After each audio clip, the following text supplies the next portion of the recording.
오늘은 부동산 가격이 상승하는 이유, 그 다음에 하락하는 이유, 이 이유 중에 일반 국민들이 잘못 알고 있는 거, 언론에서 잘못 알고서 보도되는 것들, 그런 것에 대해서 가장 본질적인 거 하나만 이야기하겠습니다. 우리가 3년, 4년 전부터 아파트 가격이 계속 급상승을 했습니다. 가격이 상승을 하니까 언론 보도나 부동산 전문가들, 그다음에 방송에서 어떤 이야기들이 나왔냐면, 주택 공급량이 부족하니까 가격이 오른다. 그러니까 공급량을 늘려야 된다. 공급량을 늘리는 정책을 왜 피지 않느냐. 이런 이야기들이 굉장히 많았습니다. 언론에서도 그랬고, 부동산 전문가도 그랬고, 각종 방송에서도 그런 이야기를 했습니다. 과연 이것이 맞는 얘기냐 이겁니다. 저는 아니라고 저는 생각하는 사람 중에 하나죠. 우리나라는 지금 주택 공급량을 가지고 가격을 조절하고 가격을 조율할 수 있는 그러한 단계가 아닙니다. 이미 그거는 끝났습니다.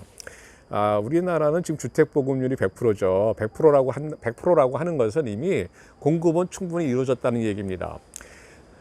개인이 내가 돈이 있어도, 내가 현금이 있어도, 집을 살 능력이 있어도 개인적인 사정 때문에 집을 소유하지 않는 사람들이 있습니다. 내가 근무지역, 업무지역, 그죠? 일을 하는 관계에 그럴 수도 있고, 또 개인적인 취향에 따라서 굳이 집을 갖고자 하는 그런 욕구가 없는 사람들도 있습니다. 내가 이사를 다니면서 살겠다고 하는, 인생을 그렇게 살 수 있는 살고자 하는 사람들도 있고요. 그러니까 다양한 이유가 있기 때문에 주택 보급률이 100%가 됐다고 한다는 것은 이미 충분히 공급량이 된 거죠. 그러니까 공급 때문에 공급량이 부족해서 집이 부족하다, 이런 논리는 이런 논리는 맞지 않다고 저는 보는 겁니다. 집의 가격이 오른다, 아파트 가격이 상승한다, 이것이 과연 주택 공급량이 부족하다? 저는 아니라고 보는 거죠. 만약에 그것이 맞다고 한다면 지금 올해, 그렇죠? 2022년도 작년과 다르게 올해는 가격이 하락하고 있습니다. 그러면 가격이 하락하는 이유는 공급량이 늘어서 가격이 하락하는 겁니까, 지금? 전혀 아니죠. 작년이나 올해나 공급량은 거의 똑같습니다. 재작년이나 올해나 똑같아요. 근데 재작년에 가격이 올랐고, 작년에도 가격이 올랐고, 올해는 왜 가격이 떨어집니까? 공급량은 거의 똑같은데, 그죠? 그러니까 공급량 갖고 얘기하는 것은 시장을 잘못 읽는 겁니다. 왜 이런 이야기들이 나오냐? 공급이 부족하다고 하는 사람들이 누굽니까? 그 사람들은 대개 건설업자들, 그죠? 부동산 마케팅을 하는 사람들, 부동산 광고하는 사람들, 부동산 그런 쪽에서 일을 하면서 돈을 받고, 그죠? 광고 홍보를 해줘야 되는 사람들, 그런 부동산 전문가들, 그런 사람들이 그렇게, 그죠? 용역을 받고 그런 언론 플레이를 하는 겁니다.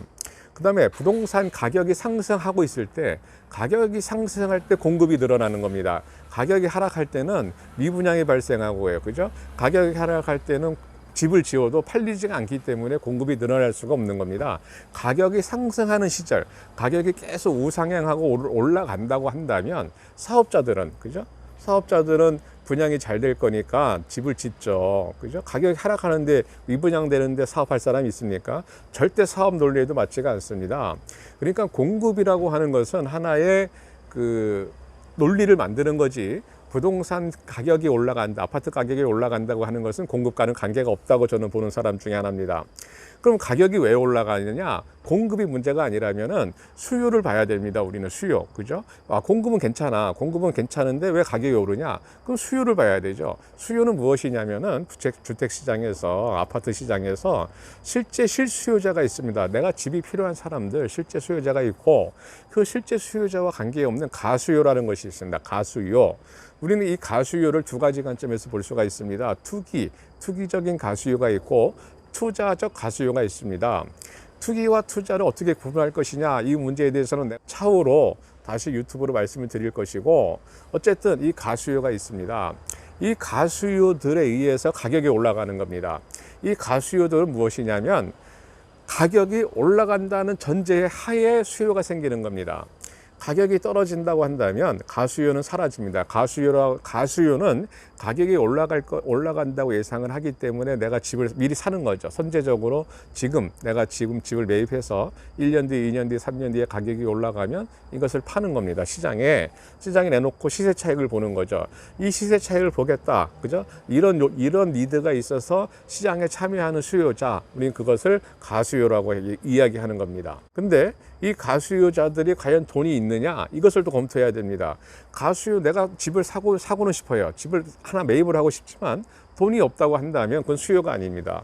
현실적으로 돈이 있는 사람들이 시장에 참여해야 그게 수요자가 되는 거죠. 근데 지난 정권, 또 지지난 정권, 박근혜 그 정권분과 문재인 정권에서 근 10년 동안, 그죠? 한 8년, 9년 동안 계속 저금리였습니다. 저금리, 그죠? 은행에서 대출을 받는 게 굉장히 쉽다는 얘기죠. 근데 가격이 안정이 돼 있으면 굳이 내가 대출을 받아서 집을 살 그런 니드가 없는데 가격이 상승한단 말이에요. 가격이 상승하는데 은행에서 대출을 받기가 쉽다? 그러면 당연히 대출을 받아서 집을 사죠. 왜? 내가 대출을 받아서 집을 사갖고 팔면은 이익이 되기 때문에 그렇습니다. 그런 사람들이 가수요라는 거예요. 또 집이 상승하니까, 집값이 상승하니까 일명 캡 투자라고 하는 그런 영끌족들이 생겨난 거죠. 그 사람들도 마찬가지로 가수요예요. 가수요.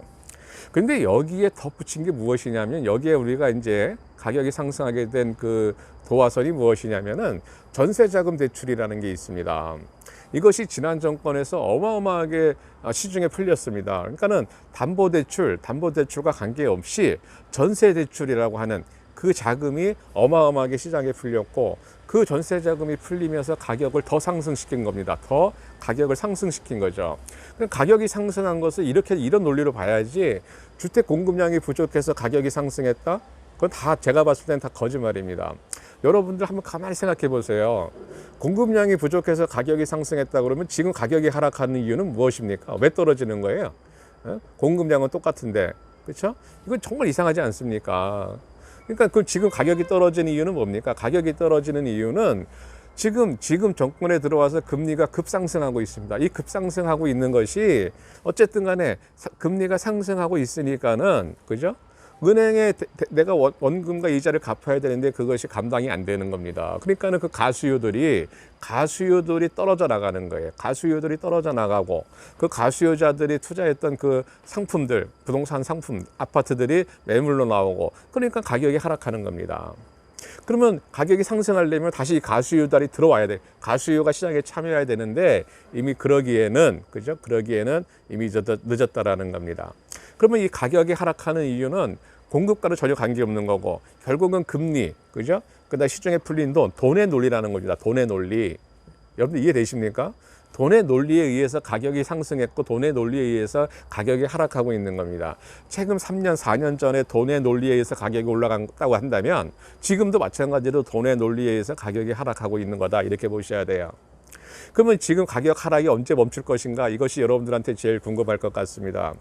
마찬가지입니다. 이것도 마찬가지인데 제가 보는 견제는 상당히 오래 갈 것이다. 최소한 3년에서 그죠? 한 5년 이렇게 갈 것이다 라고 저는 보고 있습니다. 왜 이렇게 되는지에 대해서는 따로 유튜브를 준비해서 말씀을 드리겠습니다. 감사합니다.